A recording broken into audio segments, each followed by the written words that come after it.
This episode is brought to you by Flex Dealer.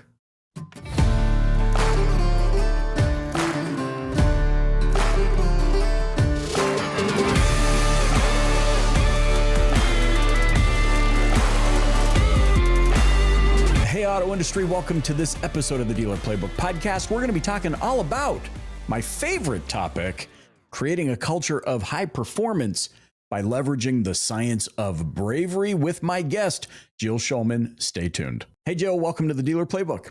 Thank you for having me. I have to point out, USMC veteran, thank you for your service.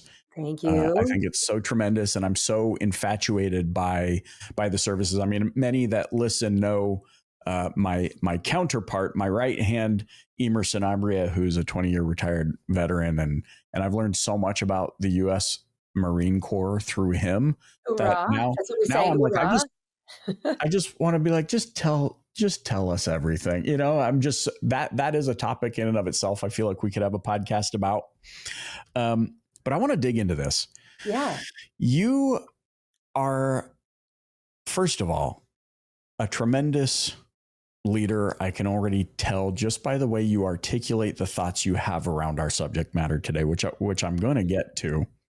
But I want to ask you first and foremost, how did you land on bravery as the thing that creates a high performance culture? Yeah. Great question.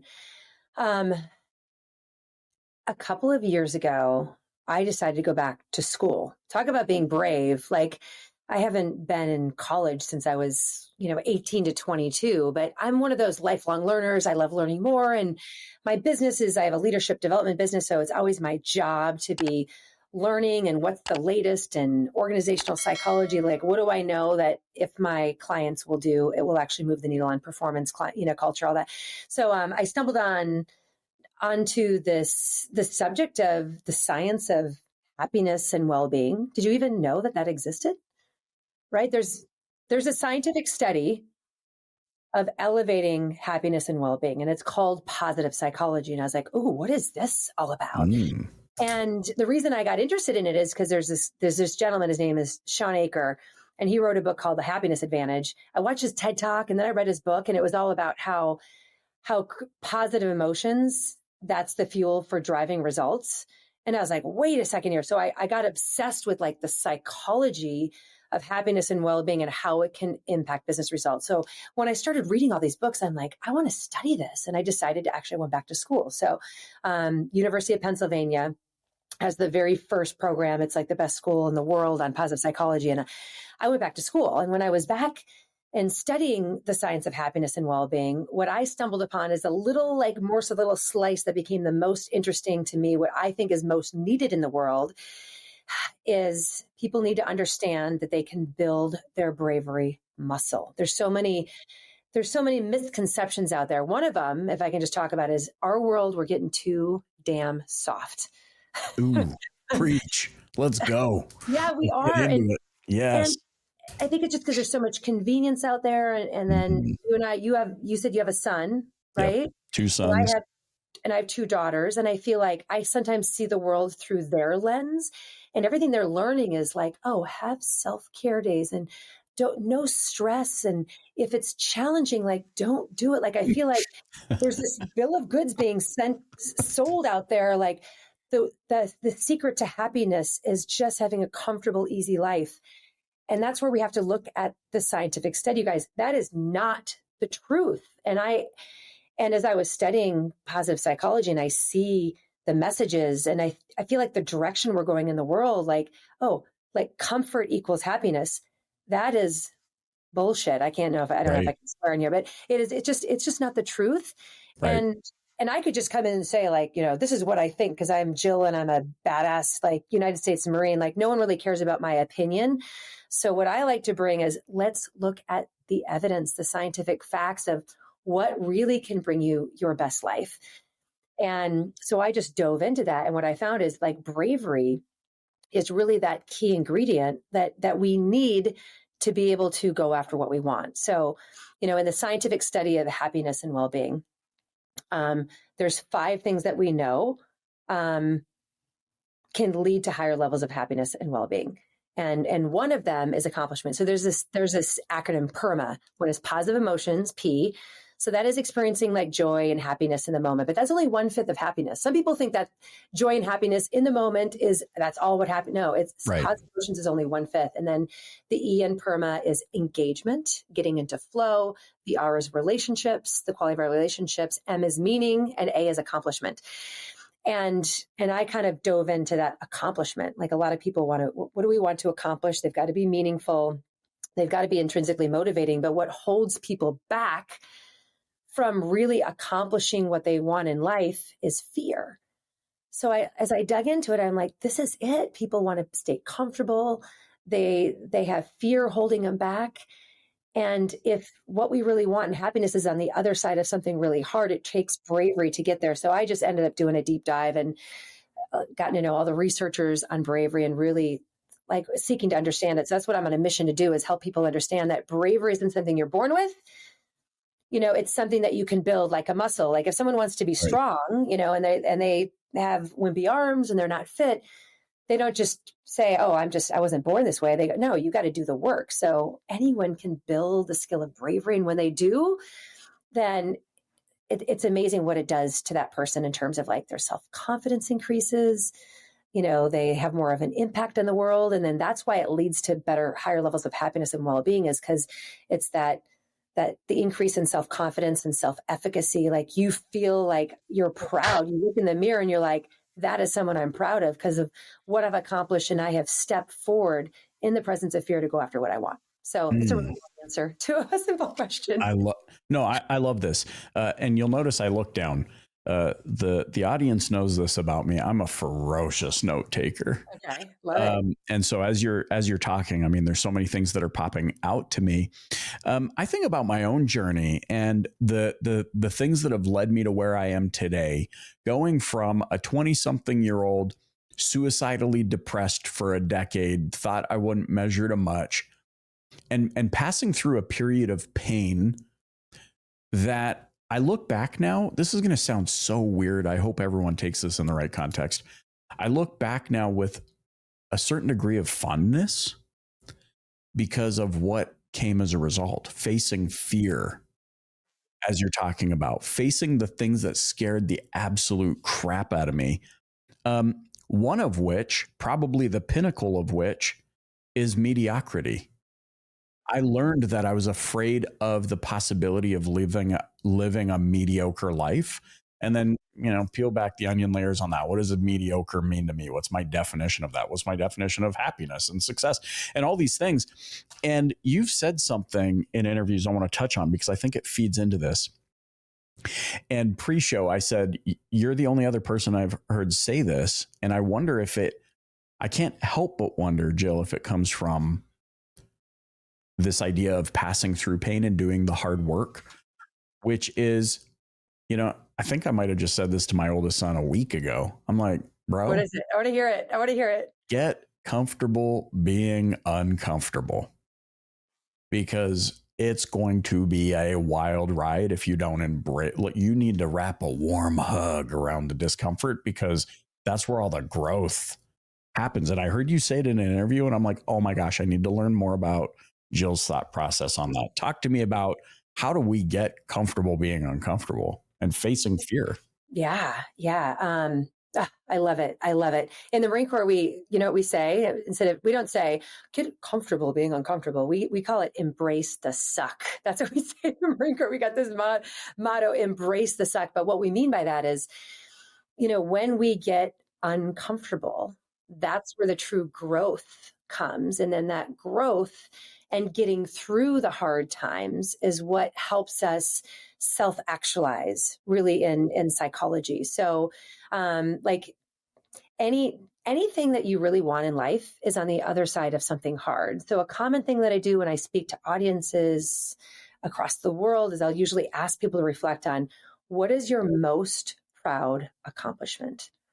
What is that one thing? And I have people reflect and they write it down. And then I'm like, now tell me, take some notes on the journey to achieve it. And they take the notes on it, right? And they share it with a partner.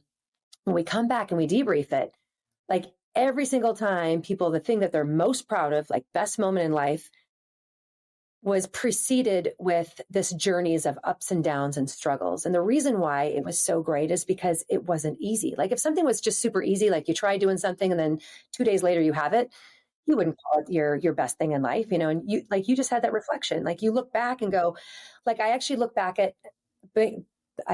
on that experience with fondness because of look at who you are as a person because you got through it. So, whenever we encounter adversity or challenges and we face it and we overcome it, that makes us stronger and makes us more proud. So if we want to be more successful, we want to be more proud. If we want to live a life without regret, we need to, in those moments where you're faced with, like two roads going in two different directions. One is the road of comfort. Like, I don't want to deal with it. I just want to take the easy path, or I'm going to face the fear and I'm going to go toward it. Like every single time, if you turn left, you go down the comfortable road, it's not going to lead to the same life of fulfillment as if you go down the right and you turn toward the adversity that is between you and what you really want. Right. And so, yeah, go ahead. Do you think people, maybe one of the initial fears is that they're too afraid to admit what they actually want? Well, there's a lot of things. Comfort, because they're like, comfort sounds safe.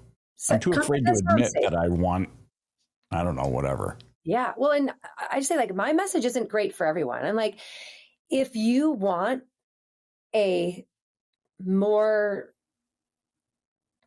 how do I say this in a way that does, if you want a bigger life where you're having a bigger impact, if you want more out of life, then I'm your girl. And I will give you all the strategies on how to get that. And everything is very evidence-based, so be confident. But if there's people that say, I just want to coast and I'm happy with it, I'll say, you do you. Like, I got people have to want it, right? But then the people that say that they want the comfortable life, they'll come back to me in 10 years and go, all right, what you got? Because I'm actually, so when you choose the comfortable path, that actually leads to usually depression and anxiety, right? It's what I call the comfort trap. In fact, I talk about it in my book. Like when you have that decision, like, all right, so do I really want to face the fear and do the hard thing? Or do I want to just choose the little safety nest of comfort? Each time you choose comfort, right, in the moment it feels good, but then that makes you weaker. And the next time there's a challenge, you're more apt. So this is a compounding impact. If you keep choosing safe, comfortable, you literally become weaker and weaker over time. Sometimes I use the analogy of trees. This is a fascinating thing about trees. Like if you, there's actually a biosphere in Arizona where they created this biosphere and they grew all this vegetation, and they're doing research for like if they could ever grow things like, maybe like on the moon or something like that. But they had this big biosphere, this big scientific experiment. And these trees, specifically these palm trees, they just shot up super, super fast. And they thought, this is amazing. Like these trees have never grown this fast. This is great. And they had to actually move the trees out of the biosphere because they were getting too high, and they brought them to some different resorts. Well, I promise I'm going somewhere that's going to relate. I promise you. I'm with you. But they found that these trees that they thought were so healthy and so vibrant and just such great trees, when they moved them to their eventual destination and put them in this resort, the first time there was any winds that exceeded 30 miles an hour, they fell over, they snapped.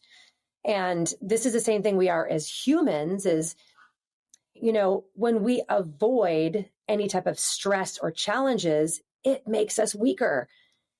And we don't want to be weak. So in a tree, like every time that a tree as it's growing, it encounters stress, it actually creates the stronger called stress wood. It's the way the trunk is built, it just becomes so much stronger and able to withstand. Mm-hmm. So in order for us to be able to live our best life, like we don't want to be weak, because what if something happens to us, right? And we need to be resilient.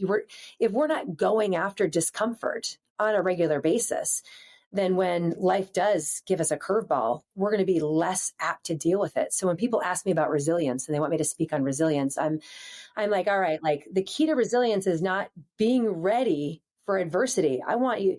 So when uncomfortable things come your way, you're ready for it. No, you've got to, I want you to pursue discomfort like week in and week out. And then you get comfortable being uncomfortable, and you're going to be that much more apt to respond to any challenges that come your way. Mm. I don't even remember your original question. I went off on a tangent. No, this is perfect. Where I'm, okay, so I wrote down biosphere, I wrote down trees, I wrote down stress wood, and then my mind immediately, as you concluded, went to, and the thing of it is, the tree doesn't know when the wind will blow, but that it will at some point blow. And I think it's so interesting when you factor in human nature, because we're like, I want good times all the time. And I know bad things will happen, but let's pretend they never will. And then we're faced with them. You know, I look at the auto industry, which is who we primarily speak to. I mean, worldwide pandemic shuts everything down. Everyone gets furloughed. They can't sell cars, supply chain issues, you know, all of these unknowns. Basically, the worst thing that could happen to your business, barring an asteroid, you know, collision with Earth. And I can't help but wish that we were more prepared. And to your point, shying away from the hard things, choosing the going down the path of comfort is not how you prepare for hard times and challenges. And you're, you know, and maybe that's why I look back to my experiences with fondness, because having faced that, the darkest thing I think I could have ever faced, I feel like gave me a tolerance against what causes most people to shut down. You know, I did mission work in the Philippines for a few years, and in my early 20s, and that experience, and just seeing how people all of these things that bring you outside of your comfort zone, I would say, cause you to go, this isn't an issue. I can breathe. My arms and fingers move. My brain works. I can make it out of this. I can do something about this. Hey, does your marketing agency suck? Listen, before we hop back into this episode, I know you know me as the host of the Dealer Playbook, but did you also know that I'm the CEO of Flex Dealer, an agency that's helping dealers capture better quality leads from local SEO and hyper-targeted ads that convert? So if you want to sell more cars and finally have a partner that's in it with you that doesn't suck, visit flexdealer.com. Let's hop back into this episode. I'm okay. Like, it was scary, but I took a step forward and I'm doing it, or I can handle the things that come our way. Yeah, exactly. Well, I can share a little, like, the practical strategies, because we're talking kind of more theoretically on what people should do. But I think the other thing that I'm trying to do to serve my audiences that I speak to and is teach them that instead of just saying, like, look at me, I'm really brave, or like beat my chest and say, I hope I inspire you, go out there and be brave. A lot of speakers in my world, that's what they do, is they just tell stories about how brave they are, and then they just leave and they're like, I hope that inspired you. Right. But really, that doesn't help people be braver. We need to give them, like, evidence-based tools on how to develop that bravery muscle. So right. What I teach is we do a lot of work on cognitive mindset. That's my psychology background. Like, we need to change our belief systems. We need to believe that we can do hard things, and that stress and challenges are good things that make us stronger. So there's a lot of literature on growth mindset. Carol from Stanford is famous with that. A lot of people know that if you have kids, because they talk a lot about growth mindset for kids, but it applies to us as well.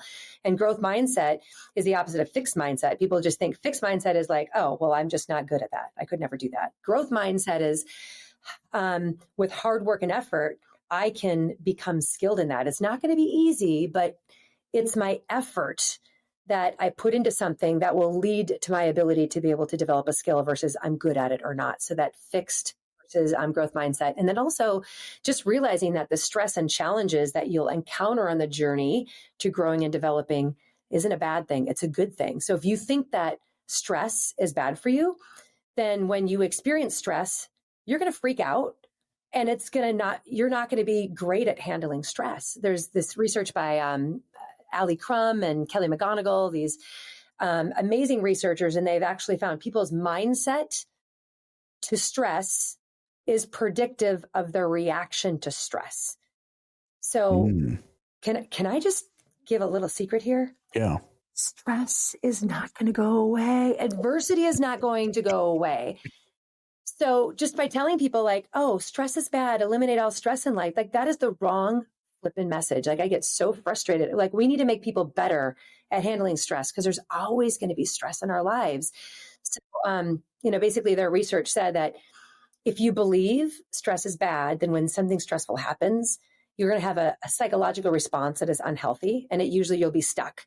And then also you actually have a physiological response that's not good. Your blood pressure goes up, and then if people are responding bad to stress and they're stressed for 20, 30 years, no wonder they have premature heart attacks. But if you think that stress this is my body like preparing me to perform at my best. And when I feel these emotions of like shakiness, and maybe I'll call it anxiety, I'm going to start reframing it as like I'm excited and my body's getting me ready to perform at my best, right? Like stress makes me stronger. The difference in your belief is an absolute game changer. So we actually teach people like how to develop a growth mindset, stress is enhancing mindset, and then how to master sometimes the dialogue in our heads. And I won't even get into that because that's a whole podcast in itself, is how to change, the self-talk that we have in our head. So we got to first believe that we can do hard things and that the stress and challenges on the journey are going to make us stronger and make us better. And it's a good thing. And then we talk about brave actions. So you ever run into someone in your life that talks about, I want to do this. Here's a goal. I'm going to do this. I've got vision boards and all this. I'm going to manifest. But then they don't take a step forward to actually achieving it. Yeah. So we have to start with mindset, but we need to teach people how to actually take steps forward. So it's what I call brave action, but it's a lot of the science of habit, teaching people to attack their day and do the hardest thing first. So a lot of things on how you schedule your time and effort, and how do you prime yourself from a psychological point of view to actually take that action each day, and then what that does to you to get that momentum, and that reinforces the mindset. And then the last thing is what I call brave relationships. Surround yourself with the people, that will encourage you to do the hard thing. Don't surround yourself with other people that sit on the couch, binge watching Netflix all day and scrolling through their phones, and they're not trying to push themselves. So curate that group of people that are going to support your desire to accomplish hard things. And, hopefully people that have done it themselves, that they have wisdom and experience that you can benefit from. And when you're going through the ups and downs of that journey, they're going to be the one there to support you and say, you can do it, keep moving forward, versus other people that say, this is so hard. Why are you doing that? Be easy on yourself. Just quit. So that's kind of the practical strategies, those three. Like we got to work on mindset. We got to work on our actions. We got to work on who we're surrounding ourselves with. And if you do those three things, you will be unstoppable. It's like, guys, and I'm breaking the fourth wall here now, because I've interviewed 680 experts from in and out of the car business. The Jill Schulmans of the world, the Jill Conraths, the Grant Cardones and Gary V's, and you name it, they've been on this show. And there are principles that the elite high performers have in common. And I'm hoping that you've picked up on these over the last 680 episodes. When you say surround yourself with the right people, you'd have to be living under a rock at this point to not agree with that statement. Brave action. I love the way that you frame that. It's so powerful. And mindset. This leads to the last thing that I want to just pick your brain on. It's correlation into an organization. You say so. This is the second thing I heard you say that I was like, man, Jill, come on. How? See, because I think, and I'm sure you see this in the organizations that you consult and advise and the groups you speak to.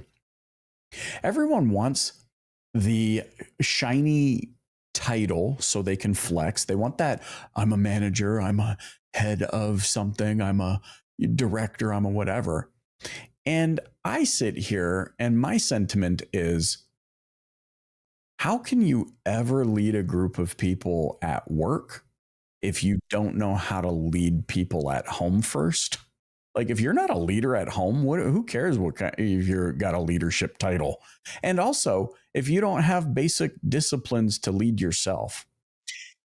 And I've heard you say, like, how can my philosophy, and maybe I'm wrong, but my mindset is leadership is not how well I can logistically deploy or execute a program. Leadership to me is, here are the behaviors, the mindsets, the attitudes that I desire you to demonstrate for you, that you can learn from me so that all of our lives are better together. Like, don't do what I say, actually do what I do. I need to live my life in a way that is worth following, you know? Tell me more about this, because I know you've said it, and I think it ties into all of these things. And we perpetually struggle with it in organizations because we think the minute we get that leadership title, that makes us a leader. Mm. Oh my gosh, yes, you hit on a hot button for me. I love this, love this. So I just want to agree with what you said. Like, if you want to be a great leader, a people leader at work, you first have to learn how to lead yourself. So that's why I've been doing leadership development for 15 years and, Fortune 500 companies. So I spent a lot of time on like, how do I lead others? But I always go back to like, first it's how you lead yourself. That's really important. You got to first lead yourself. I love how you talked about leading your family in order to be able to perform at work. But here's the challenge. I want to give a little bit of grace to the new leaders out there, because sometimes it's not their fault. So what normally happens in organizations is you are the top performer. You are the best at doing the thing, like in a dealership out there, like you're best at selling cars or doing service, or like you're best at the job. And so the organization says you are the very best at doing what you're doing. So we're going to promote you to a leadership position. And no one really teaches people how to do the job of leading people. And the job of leading human beings is totally different than the job of doing the job itself, of driving results. And so a lot of the training that we do at companies, it's like, oh, let's teach you how to better sell and how to better do customer service and all of that. But are we teaching people how to lead? And that's the job of a leader. Your job as a leader is, how do you help your people become the best versions of themselves? How do they develop the mindset? How do they take the right actions? How are they developing, relationships at work where they can learn and grow from one another? So, I think that's kind of one of the things we've got to take some ownership for as the leadership team, or the high level, like the owners of, the businesses, is like, we've got to set our people up for success. Like we've got to teach them how to lead. And so many so many leaders, and I love teaching new leaders. It's like my favorite, because they're little sponges. But, when I tell them, like, your job is to serve, they're like, what to serve? Like, I'm the leader. All of you peons, you shall serve me. You're going to serve me. And I'm like, okay, so this is where we go to mindset. Like, your job is like, check your ego at the door. Right. And your job every day when you go to work is, first of all, you need to have the strategy and the goals. That has to come from the top down. Strategy, culture, values, goals, responsibilities. That's got to flow down. But once that's done, when you go to work each day, ask yourself the question, how can I best serve my team so that they can be the most successful, so they can succeed and win? How do I help them create more belief that they can achieve things? How do I help people train them on the skills that are going to make them successful? Right. And sometimes we don't teach leaders how to do that. So I've got a little bit of grace, because if they haven't been taught how to lead, but the job is so different. Yeah. We're leading human beings that are complex beings that have skills and will and emotions. And you got to know how to do all that stuff to motivate, inspire, and support your team's success. And yeah, so that's definitely a hot button. Yeah, I completely agree with everything you said. I want to end on this because I think it ties into it. You've mentioned the environment, and I think this kind of ties into it and how leaders are responsible for it. I don't know if you're familiar with Chris Bosch. She's a happiness and like work culture professional. I had her on the show, oh gosh, I don't know, 5 or 6 years ago. Mm-hmm. And something she said, what you're talking about here and your subject matter reminds me of something she said, which is that it is not the leader's responsibility to make employees happy. It is their responsibility to create an environment in which happiness can exist. Yeah. What are your thoughts? What's your take? Okay. I love that we're going to try to bring happiness in the workplace, but I just want to add a little layer to this, bringing in some evidence. So if you have a bunch of happy losers at work that are not getting the job done, you are failing as a leader. So sometimes overemphasis on like, I just want everyone to come in and be happy, and we're going to like shoot the shit, and we're going to be talking about, so that is not the goal. You're a loser. How do you create a culture with both high standards of performance, high accountability, and that environment of psychological safety and positive emotions and happiness? So when you do these two things together, and I'm citing really something that Amy Edmondson from Harvard, she teaches in her book about psychological safety, The Fearless Organization. But she says, like, if you really focus on psychological safety, happiness in the workplace without the high standards and accountability, you end up getting what I call happy losers. I can't remember what she calls it, apathetic or whatever. But that's not good for the employee, because they're not going to learn and grow. It's not good for our customers. It's not good for the business.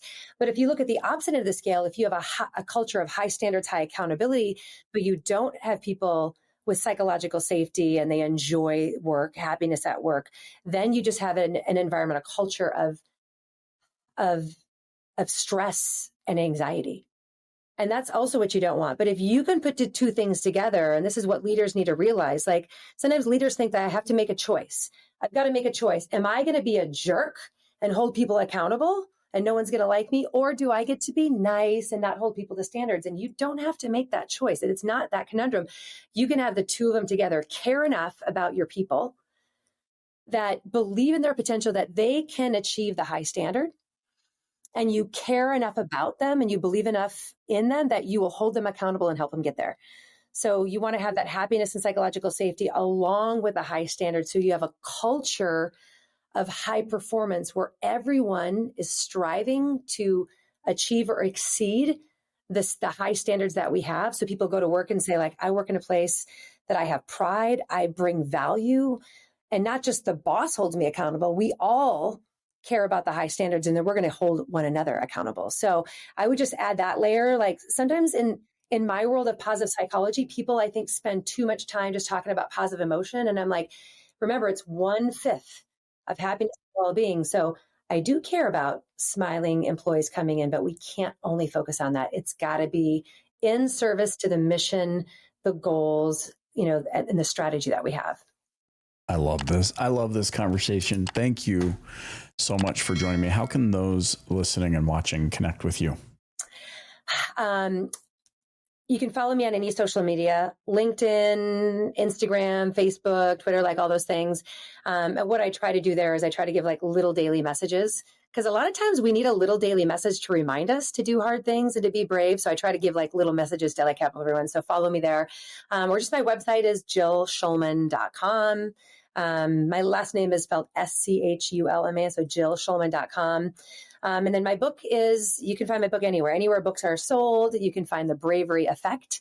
There's no other book named that. So if you just type in The Bravery Effect, you'll find my book. And the book is written as a parable. So I try to make it like, not like the books I like to read are like the heavy science with all the theory and like all the studies. And most people don't like to read that shit. They just want to hear, like, tell me that. So I wrapped all of the science of bravery into an easy to read, entertaining story that you can read in about 2 hours, but you'll learn all the tips. So that's where you can find my book.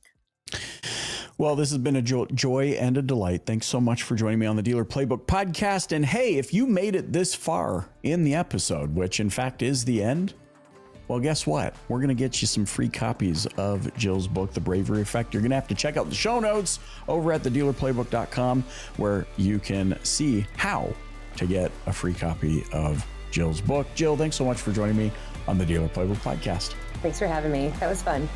Hey, thanks for listening to the Dealer Playbook podcast. If you enjoyed tuning in, please subscribe, share, and hit that like button.